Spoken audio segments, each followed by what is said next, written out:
هواپیمای ترابری وابسته به سپاه در کریمه، شهر تحت اشغال روسیه. مکرون: پرچم روسیه نمیتواند در المپیک پاریس برافراشته شود. تایید دوباره نتفلیکس در ارتباط با اختلال شدید اینترنت توسط رژیم ایران در زاهدان.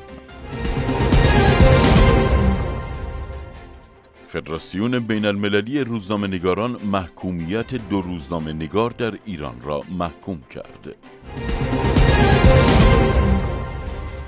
انتقاد فرانسه از ترکیه به خاطر جنجال درباره ممنوعیت پوشیدن عبا در مدارس فرانسه. صدور بیانیه از سوی دانشجویان دانشگاه تهران در حمایت از اساتید اخراج شده. استیضاح رئیس جمهوری گرجستان به دلیل سفر به اروپا.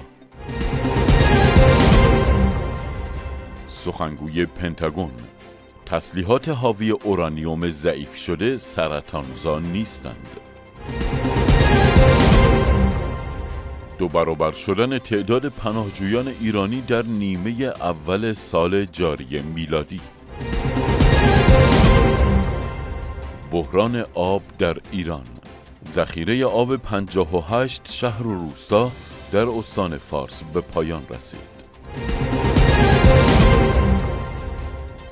مایکروسافت: چین از هوش مصنوعی برای تحریک رأی دهندگان آمریکایی استفاده می‌کند. بازداشت دست کم 21 تن از اعضای خانواده‌های کشته شدگان اعتراضات طی 1 ماه. و توافق 4 جانبه برای اتصال شبکه ریلی خاورمیانه.